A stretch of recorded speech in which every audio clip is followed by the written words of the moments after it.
Hello, it is Wednesday night. I'm recording for Thursday morning. In this note section, we're going to do heat equations, the last heat equation, and then put them all together. We're not going to have homework tonight, but you will on Friday, Monday, and Tuesday. So just keep that in mind. Okay, I'm going to share my screen.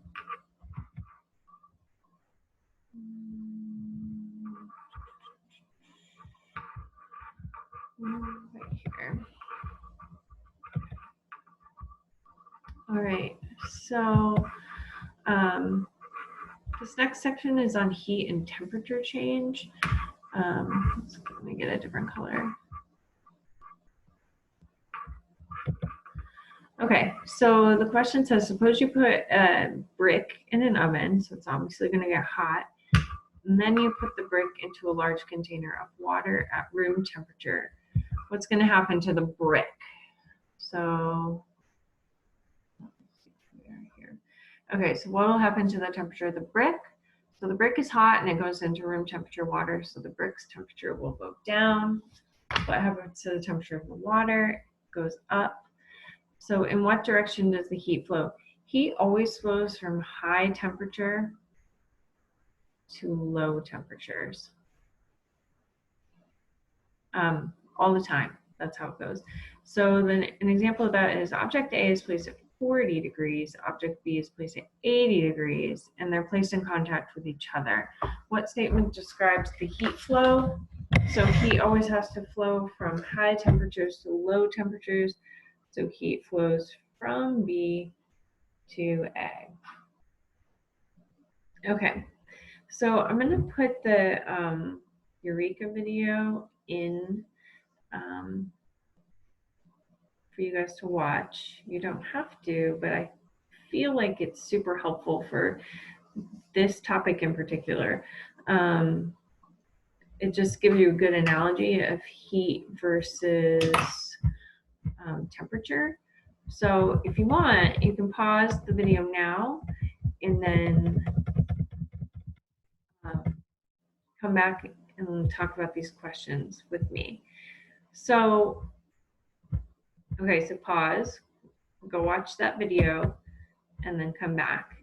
So in the video, what did they say that temperature was dependent on? So they mentioned that temperature is dependent on the movement of particles.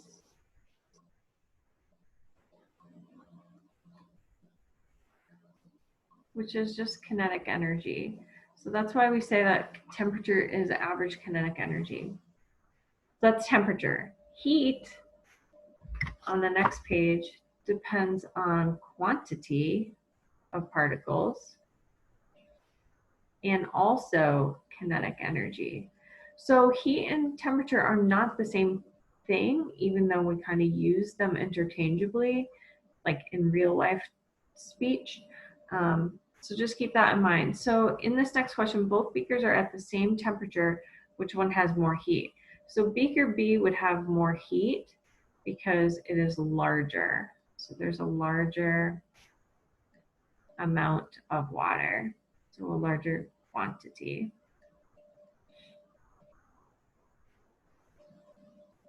Okay. All right.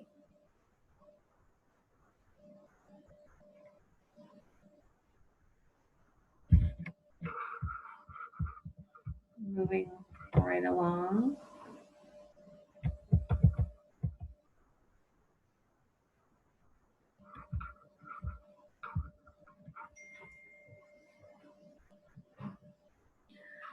Okay, and so just to wrap that little section up, another way to say heat is to say, call it thermal energy. So last class we did heat equations along the flat lines. The first one is Q equals MHF, and this one is when you're melting. Q equals MHV when you're vaporizing, HF, HV are in your reference table. So HF is 334, HV is 2260. If you're changing temperature, so if you're along one of the slanted lines now, you're going to use a different formula. So Q equals MC delta T. So Q again is your heat in joules, M is your mass, delta T is your change in temperature. Sorry, my phone's going off. Your change in temperature is equal to T final minus T initial. Or you could just say TF minus TI. Okay, and then C is your specific heat.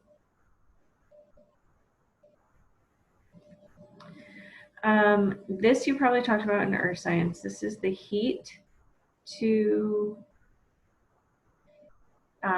increase the temp of 1 gram of a substance by 1 degree Celsius. So we're going to be focusing on water in particular, and this is also constant on the front of your reference table, and it is 4.18 joules per gram degrees Celsius. Okay, so this MC delta T question is used anytime you have a temperature change on the slanted lines.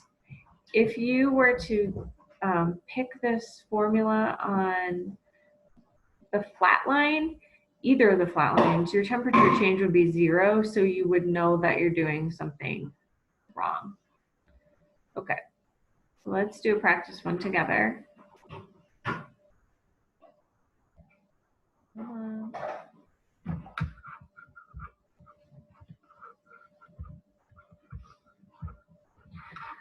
Sorry.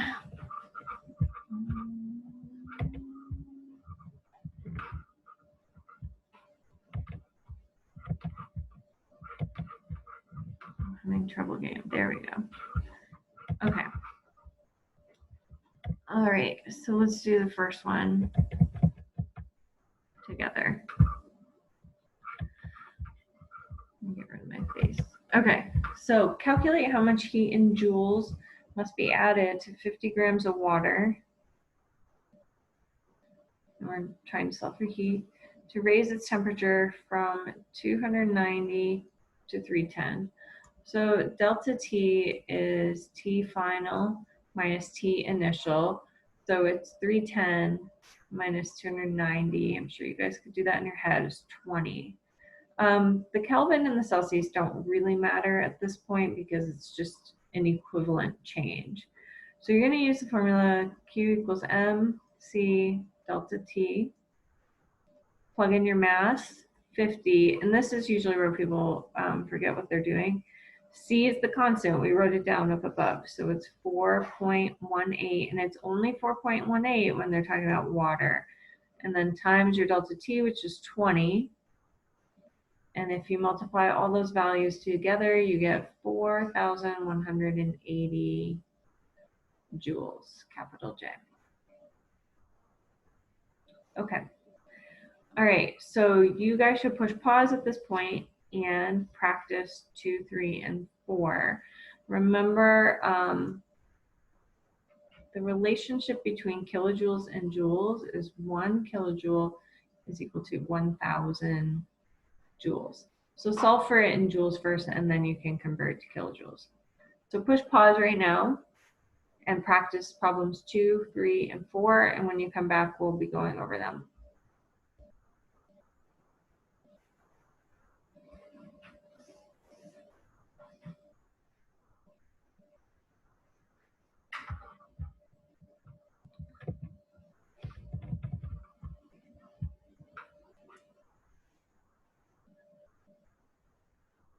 Okay,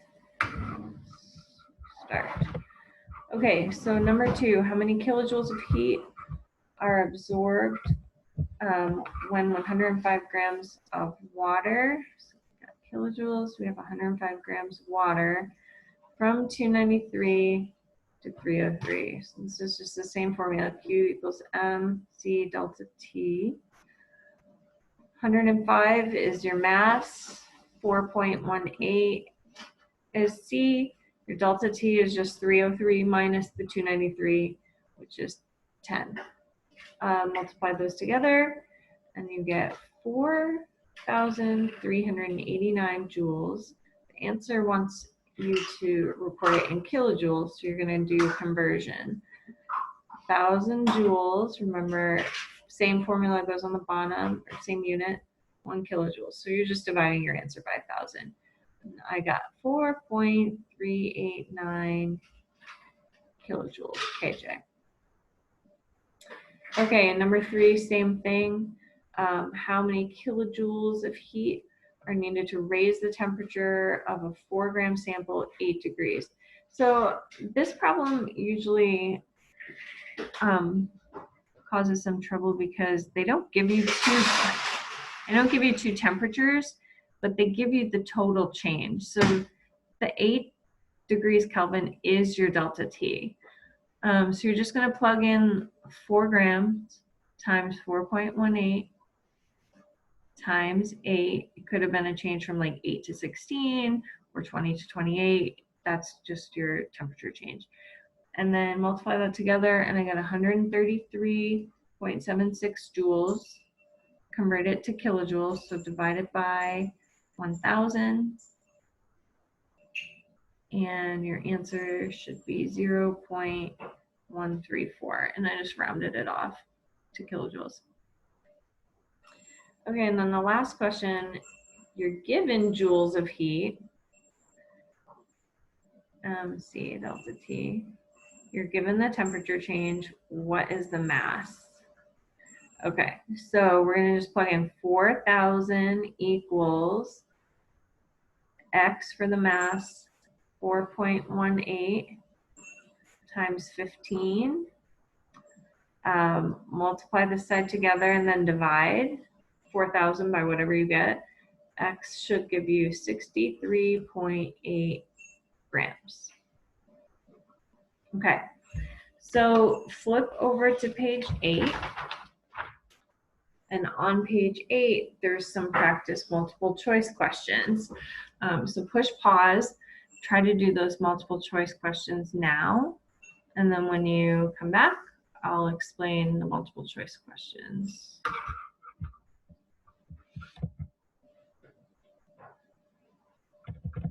I'm gonna put these, I'm just gonna reduce the format so you can see.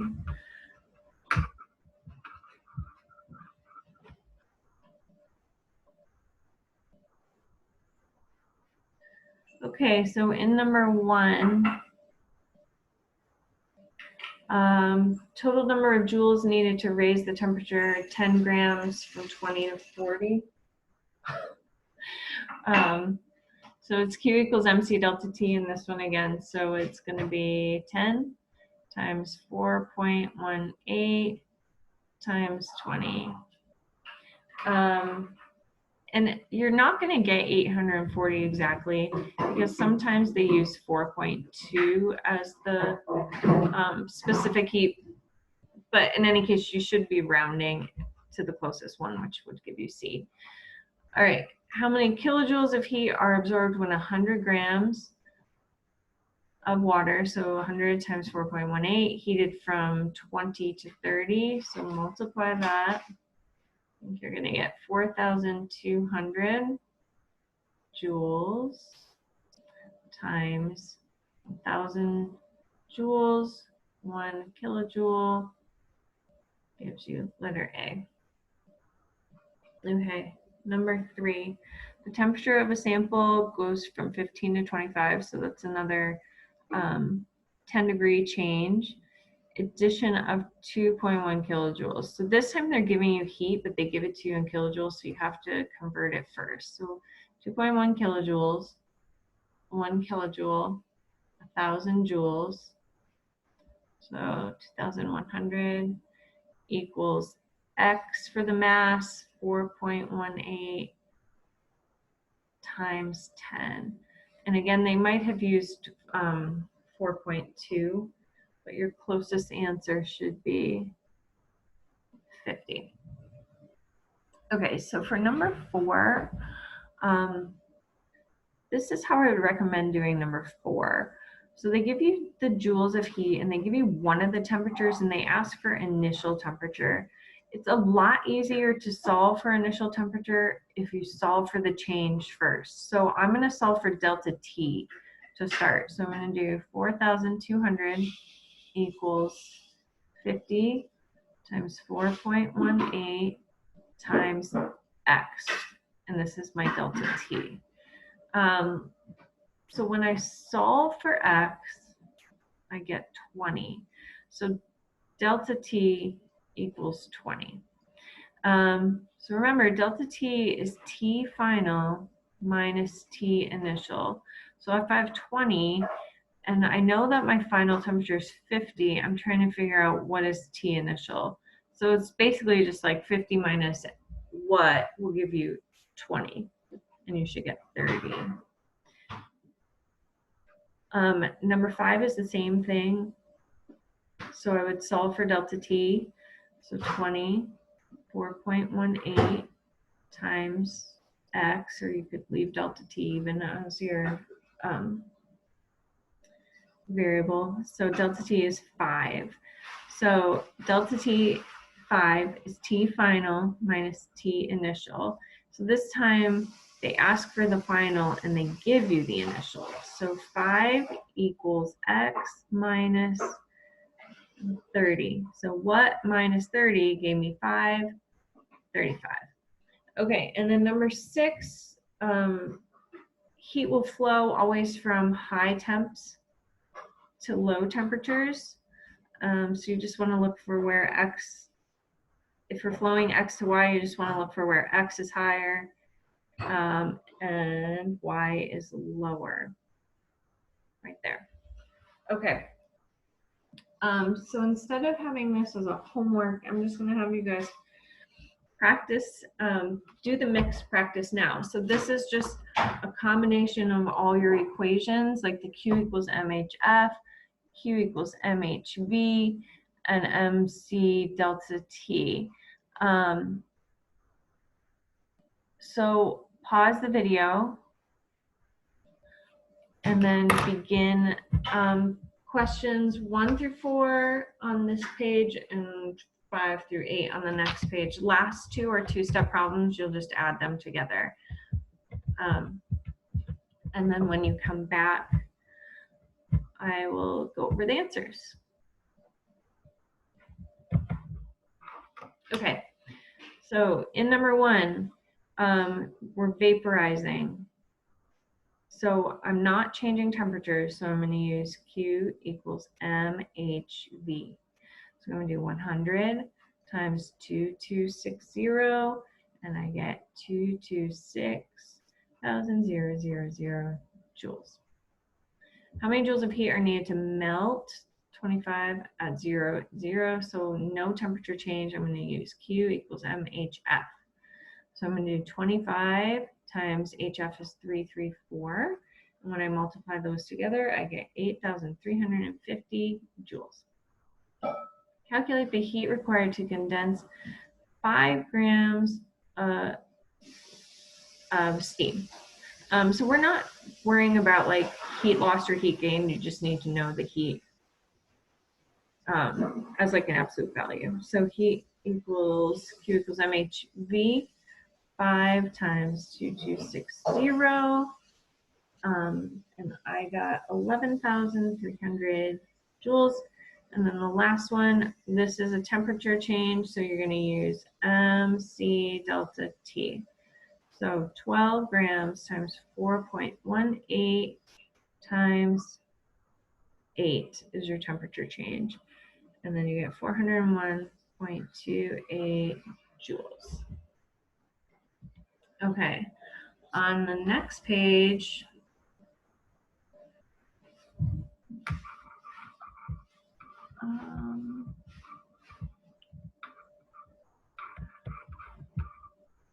Hold on one second.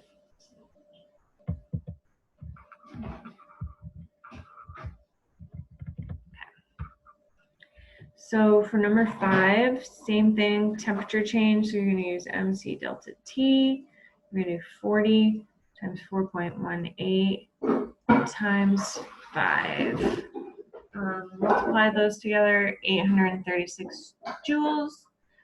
Next one, we're melting ice. So we're going to use MHF. 10 times 334 equals 3340 joules. Okay, on the next one, I'm going to draw like a little heating curve here. If I know the first one is 0 and I know the next flat line is 100, so I'm at 0 and I'm at ice. So I know I'm here because this is solid and this is liquid. So 0 ice would be right here. And then I'm going up to 25 degrees. So I'm going right here. So I'm doing this step and then this step. So I'm going MHF first, and then I'm going to do a temperature change, MC delta T, and then I'm going to add them together. So in the first one, MHF, 20 times 334, plus in the second one, 20 times 4.18 times 25.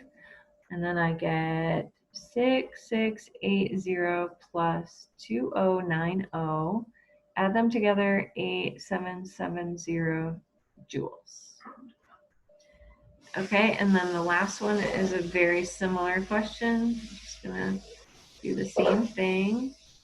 0, 100.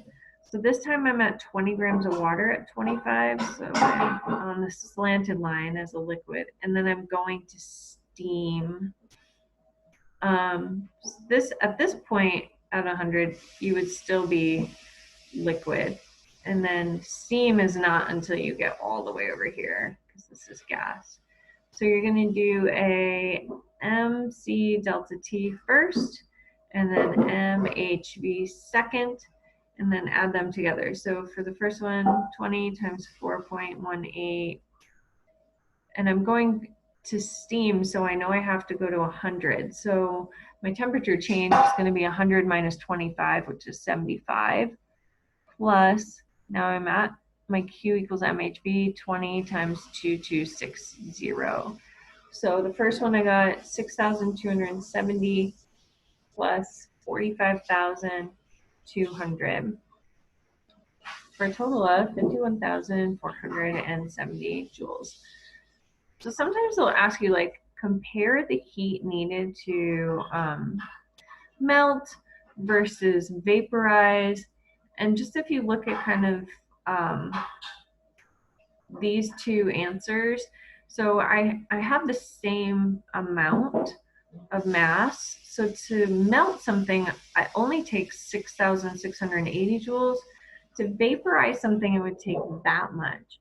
So if you get a question on the Regents, if we have a Regents exam, to compare the heat needed for melting or vaporizing, all you would say is the heat needed to vaporize is much greater. Okay, so we're going to call that a day. You do not have any homework today. We will pick up tomorrow with enthalpy. And we'll do the rest of page 9, 10. We're going to skip 11. It was an activity for class. And then we'll do 12, and you will have homework on Friday. Okay. I will talk to you guys later.